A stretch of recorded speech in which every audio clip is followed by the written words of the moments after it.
So this video, we're going to go over, is Apple coming out with a new phone in 2019? Short answer is yes. We're going to go over what to expect. Let the download begin.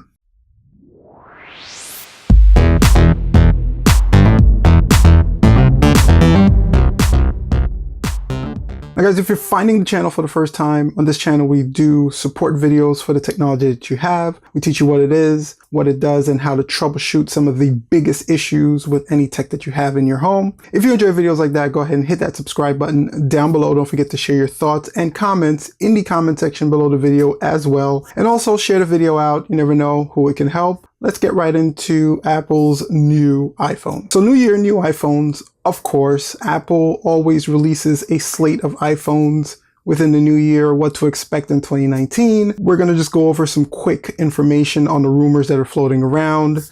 As you know, Apple releases a slate of 3 iPhones usually. Last year, we got the iPhone XS, XS Max, and the XR. You're probably going to expect the same thing in 2019. They're going to release at least 3 phones. Who knows what they're going to be named? They're probably going to be in that X series, but you can expect one to be their big blockbuster budget phone, which is probably going to be that XL version. Then you're going to have the mid-range, which is going to be that just regular XS version. And then that new XR version that they released this year, you're going to expect some variant of that in 2019 as well. So as for like differentiating factors, I think the main one that you're going to see change is going to be that XR version, or whatever it end up being called. That one seems to be the one that they can kind of design differently the most. The others are probably just going to be incremental designs, where the budget phone is probably going to have the most advancements because it's probably the best selling phone that they have currently, because it appeals more to the average consumer than any other of their brands. So what we've been hearing is that they're going to go OLED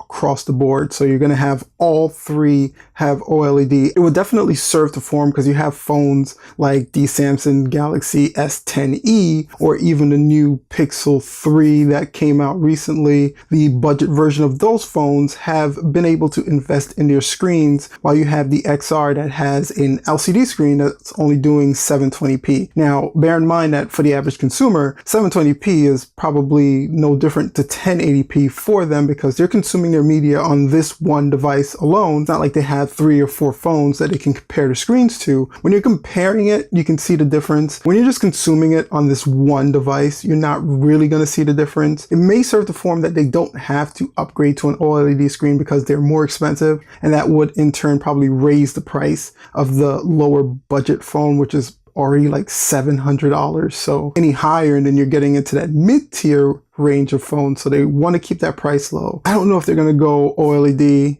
but maybe they go a little bit better than LCD, at least kick that resolution up to 1080p. That's an improvement. Now, other than the actual screen of the phones, you're going to be seeing different cameras on the phone. So it's being reported that Apple's going to do a 3-lens camera on their mid-range and higher range phones, which makes sense because you have the S10 and the S10 Plus rocking that 3-camera lens. So you have your regular camera, you have your telephoto zoom, and you have your ultra wide. I think Apple's going to do the same. A lot of phone companies are going to 3-camera designs now. And then on the XR, the lower range version of the phone, you're probably going to see 2 cameras. So right now the XR has 1. They're probably going to upgrade to 2. And that again is a bigger upgrade than adding the 3 on the higher end models. You're always going to see them kind of go a little bit more on the XR, because that's probably the one they're expecting to sell the most of. That's probably the one that's going to get the most investment. So now with that 3-camera design, there's some renders floating around online, and they don't look that flattering, to be honest. And I don't know how much you can really feed into or buy into these renders. I've seen them. They don't look that good. And I think Apple, if there's one thing they do really, really well amongst the thousands of things they do really, really well, is they are really good at design. So I don't think that these renders are true to form, because I personally don't like how they look. I don't know what you think. Share your comments down below. I'm going to show some of these renders. Let me know if this is something that you would like the iPhone to look like with that 3-camera setup. I think Apple's going to make it a little bit more sleeker. I think Apple's going to make it a little bit more sexier, because that's what they do with their designs. I don't know about these though. Now you're also probably going to get some updates with the front facing camera. So that true depth camera for the Face ID is going to see some bumps, and it's going to help with low light detectability, going to help with being able to detect your face in any kind of scenario a lot better. It's going to fire a lot more sensors onto your face, mapping your face in that 3D map that Apple does. It's going to get better. It just serves to form that with the iteration of the next iPhones, that front-facing camera will increase and Face ID will continue to get a little bit better and better. I'm actually hoping that they do find a way to integrate the fingerprint scanner back into the device. We have phones like the OnePlus and the S10 doing on-screen fingerprint scanners that are manageable. Apple doesn't really tend to go in on technology until it's 100%, so you may not see it in this iteration, but I do hope they're working on something to get that Touch ID back, because it was always my favorite. And you're probably going to see a bump in specs as well. It's going to probably rock that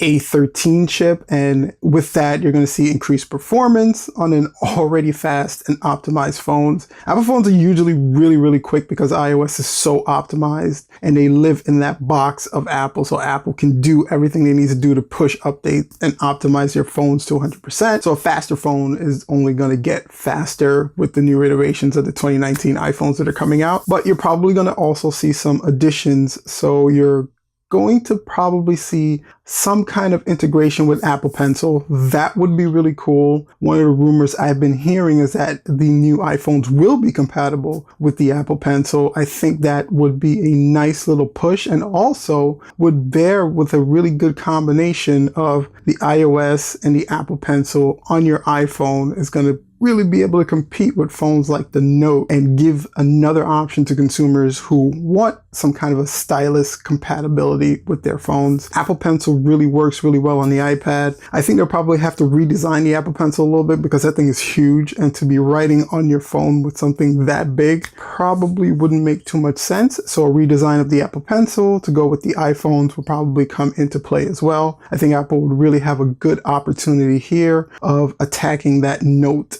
market, or if there is a Note market. I know I like the Samsung Galaxy Note, so they'll probably be directing it towards a consumer like me. So between the design, cameras, the spec upgrades, some additional things that Apple's going to throw in, you can kind of expect the 2019 iPhones to be that incremental update from the 2018 iPhones. I don't think Apple's going too crazy with a change of design or a change in specs or features. I think they're just going to really focus on making sure that their iPhones kind of work and blend with those Apple services that they've kind of debuted recently, you know, their Apple News and their Apple TV. Those services are kind of what's going to be Apple's driving force going forward. And I think when they make their devices now, they're making it with a centric mentality of consuming that particular media on your iPhone and being able to interact with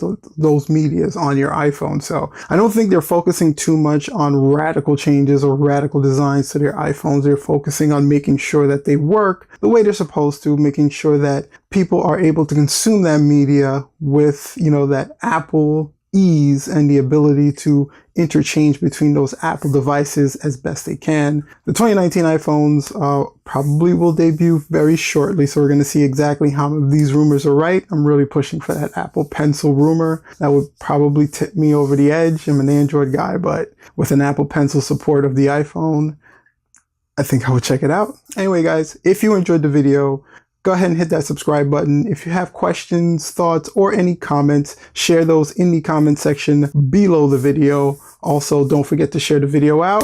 Some people may benefit from the information we have here. Thank you so much for checking it out. And until next time, peace.